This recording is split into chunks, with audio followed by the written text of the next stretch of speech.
So that solo is from a song called Satisfied by Ian Moore, and it's a great example of some really cool blues licks played in a very vocal manner over a chord progression that uses some borrowed chords, meaning it doesn't just stay in the key of E.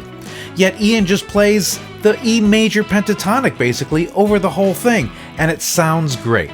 We're going to take a look at why it sounds great, and we're going to steal all his licks. That's what we're doing today on Ray Plays Guitar, and I'm going to do it as simply as possible. Let's get into it. This is from a song called Satisfied, like I said, and it appears on Ian Moore's eponymous, is that the word? Eponymous release from 1993. Might have been his first album. To be honest, I wasn't very familiar with Ian Moore before I moved to Austin, and if you haven't, you should check him out. He's really good. Great singer, great songwriter, and great guitar player. And this is probably one of his more well-known songs, the song Satisfied. Anyway, let's take a look at the chord progression first. It goes from an E, does a little walk up to this G sharp 7, C sharp minor 7, F sharp dominant 7, to a B7, A7, and then an E major.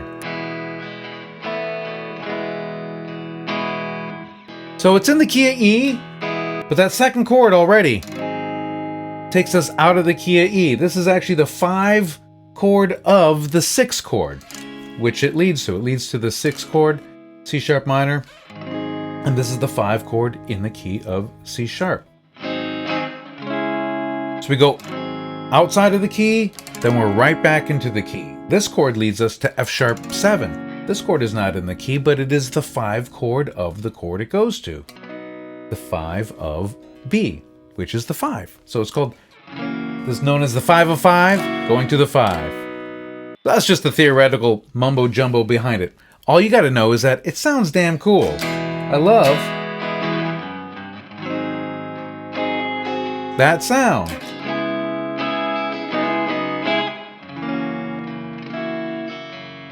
A dominant 2 chord leading to that chord. It sounds great. The first lick he plays,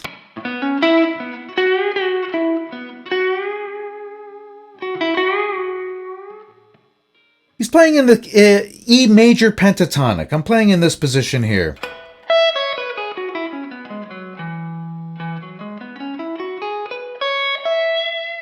Pinky on the 12th fret, first finger on the 9th fret. And I'm just playing this pentatonic pattern here, but he's doing most of his action right in the middle, in this little box here. In fact, that's 4 out of the 5 notes in the pentatonic scale right there. And then he'll bend this note up on the 11th fret, or you can slide up there, and that's all 5 notes of the pentatonic scale right there. First lick starts on this 9th fret of the 4th string.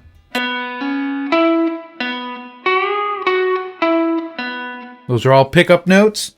So, starting on 9 of 4, hammering on to 11 of 4, 9 of 3, back to 9 of 4.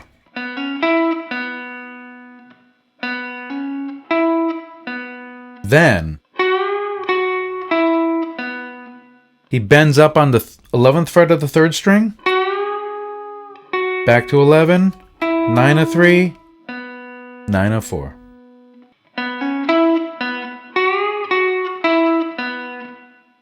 That's the first measure. 3, 4, 1. Then it continues with this bend on the 11th fret, full bend, back to 11, 9, bending up 11 again,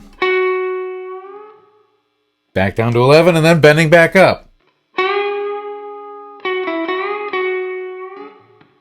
Here's that whole first phrase. 3, 4, 1.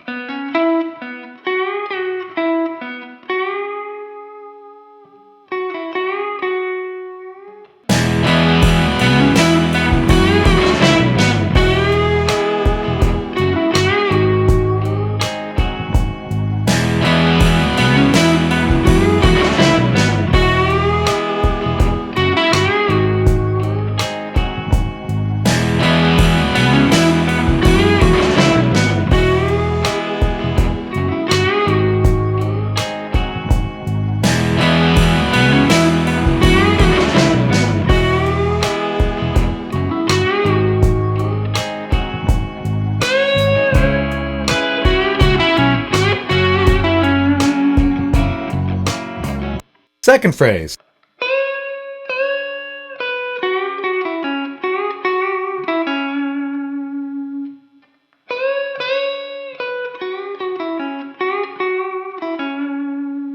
This one starts on the 12th fret of the second string. 2 bends, and then we bring it back down.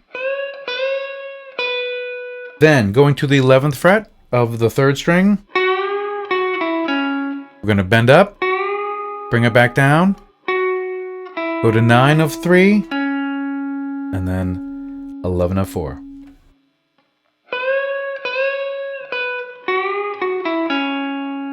Then,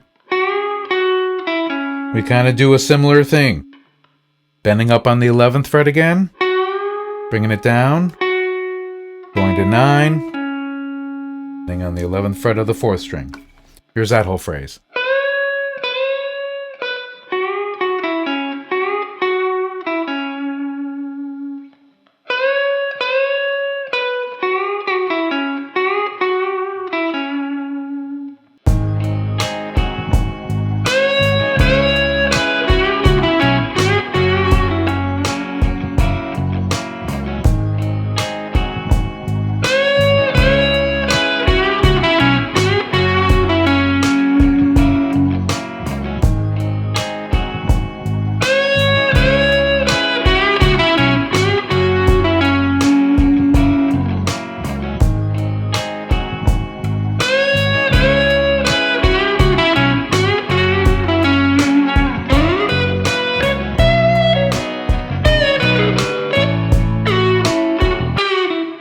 Next phrase.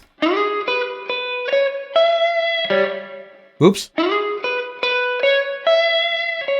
So here, we move out of this box into the same box, just an octave higher. Now my first finger's on the 12th fret. Here's our root E. So I'm just playing 12 and 14 on the first 2 strings.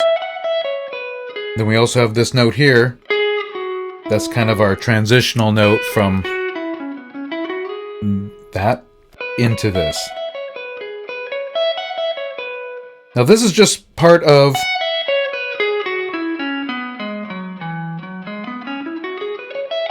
that larger pattern, but we're only going to be playing this part of that pattern. So, next lick.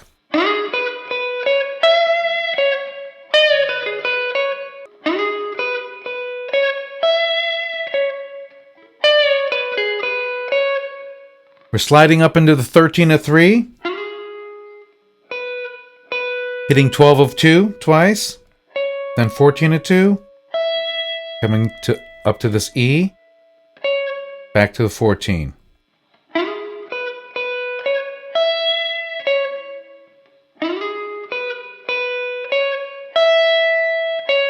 Then, we're going to pre-bend on the 14 of 2. Bring it down. It's kind of half bend.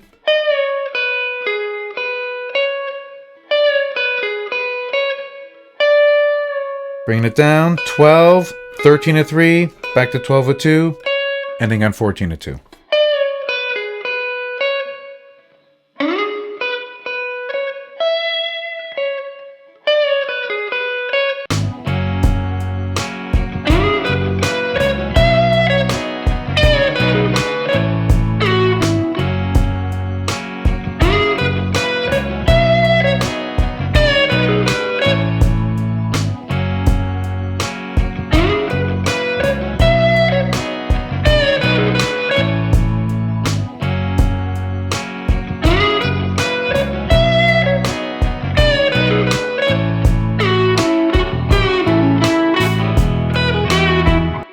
Next lick, we're going to slide down into the 11th fret on the 3rd string. And I'm doing that with my 3rd finger because the next note is the 9th fret of the 3rd string. Back to 11. Then we're going to do a similar move that we did here. That move we're going to do here. Pre-bend on the 11 of 3. 9 to 11 of 4, back to 9, back to 11.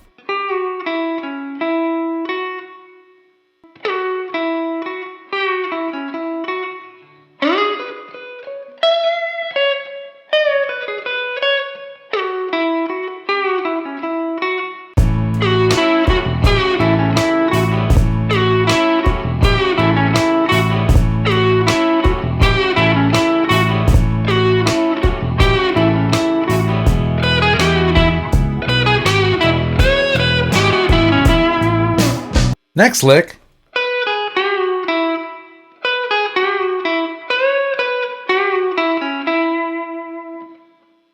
Here we're starting on the 12th fret of the second string, going to 9, bending up on the 11, half bend, ending up on this E, 9th fret of the third string.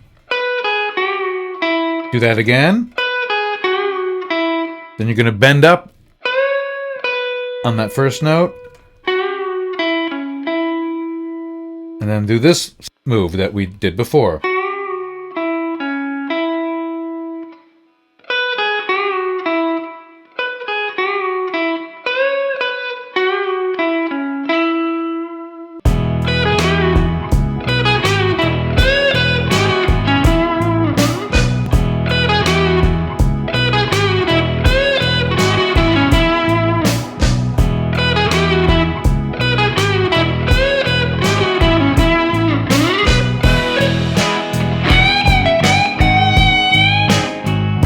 So here we are, this is the second half of the solo.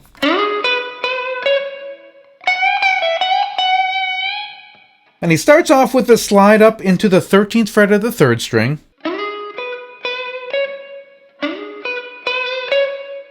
Sliding up 13 of 3, 12 of 2 twice, then 14 of 2. Then,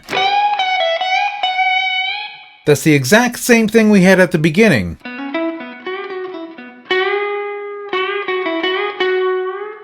Down there, he's just playing it up here.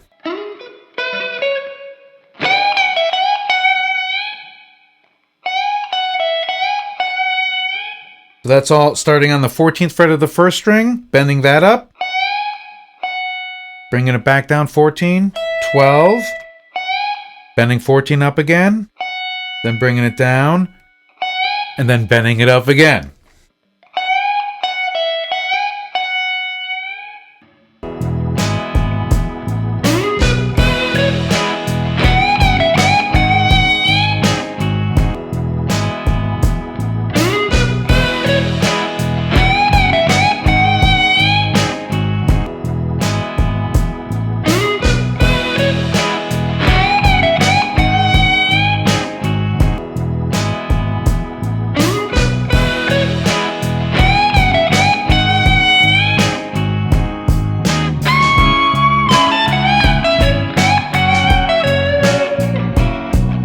Then we're going to go way up here and grab this lick. This is, I kind of target this note. This is an E, 17th fret of the second string. And so we're going to play this note along with it. This note here on 17, 19. 15, 16, 17, 18, yeah. 17, 19. We're also going to play 17 and 19 of the first string. Now, the pentatonic pattern that we're actually in up here is this.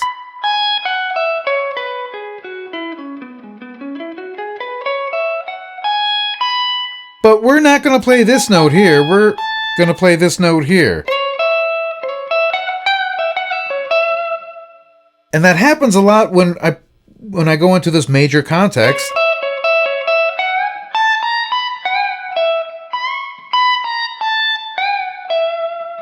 You can play all those kinds of licks by playing this note instead of that note. But know that that's there. But anyway.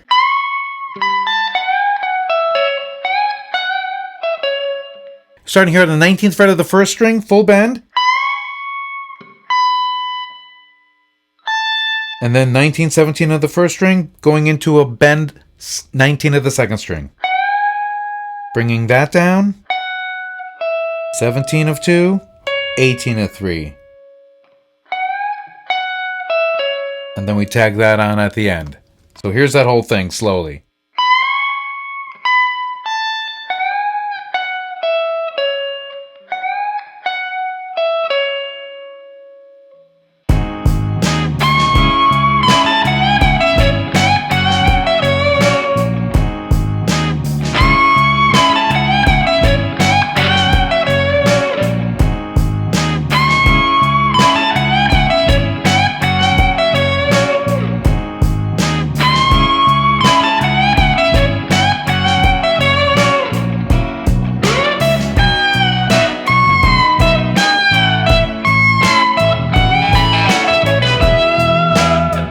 Next lick. We're still in this little area here. We're sliding up into the 18th fret of the third string. Then hitting 17 of 2. Then I'm going to pre-bend on the 19 of 2. Bring that down. Going to 17 of 2. Now I'm going to go pre-bend on the first string, 19th fret. Bring that down, going to this note E, 17 of 2 again. So, and then do that again.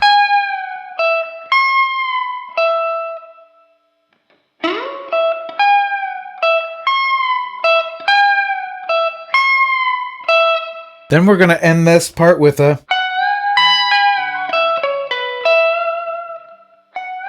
bending up on the 19 of the second fret, then grabbing 19 of the first string, then bringing that back down, 17 of 2, 18 of 3, 16 of 3, then back to 17 of 2.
So this last phrase starts off with a slide on the third string up to the 18th fret.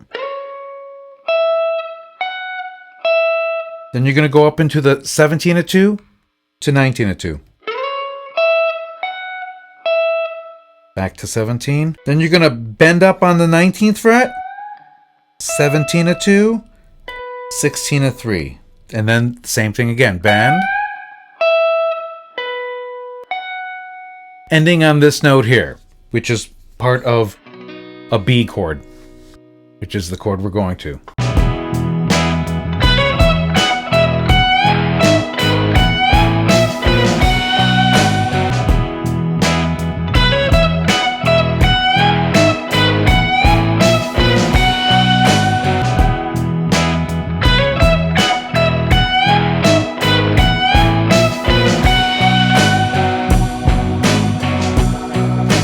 So a couple things that make this work really well is his use of strong phrases. So one thing as guitar players, it's important to listen to vocalists and listen to like sax players and horn players. Why? Because they use their breath. They naturally have to take a breath. So they'll sing a phrase or play a phrase and then breathe. And that breath, it forces you to play and think in terms of phrases. Guitar players, we're not confined by that breath. We can just play, play, play, play. That results in a lot of run-on sentences, a lot of unnecessary notes. I know I'm guilty of that. I'll play something and I'll just keep tagging a little thing on, and then it's time to start the next phrase, and then you just wind up running everything together. And another thing that makes this work is just his choice of notes. You know, he's not playing a lot of notes. He's again thinking kind of vocally. And you'd be surprised how many vocal melodies are just pentatonic scales. And I know some guitar players kind of get down on players who use the pentatonic too much, but I love the pentatonic scale. Come on. It's great. And when it's used in a very tasteful way like this, it's anything but boring. To me, anyway. So that first phrase he plays, it leads us into this G sharp chord, and he winds up playing the third, which is G sharp.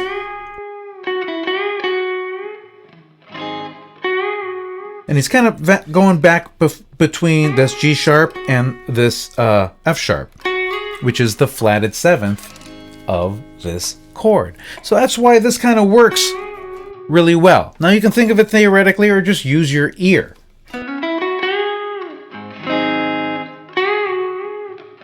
Yeah, that works great over that. Then it goes to a C sharp chord, and that all works. And when he goes to this chord, let's see.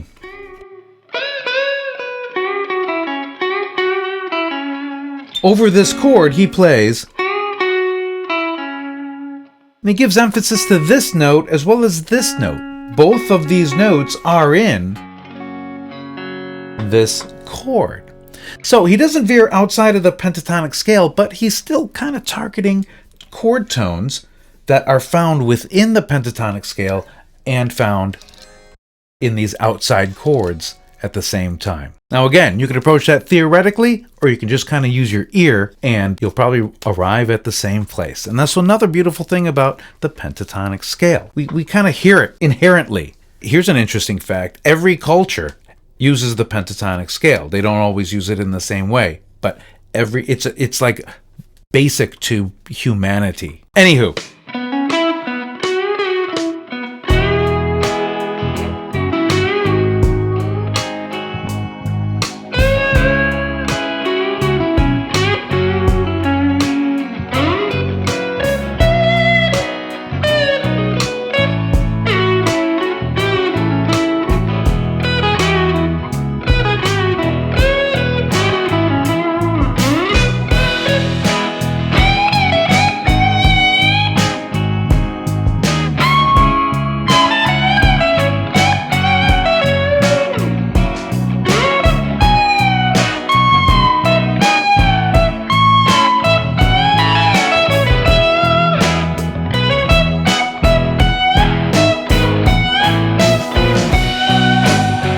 so that's the solo to Ian Moore Satisfied in a nutshell. Hope you found it satisfying.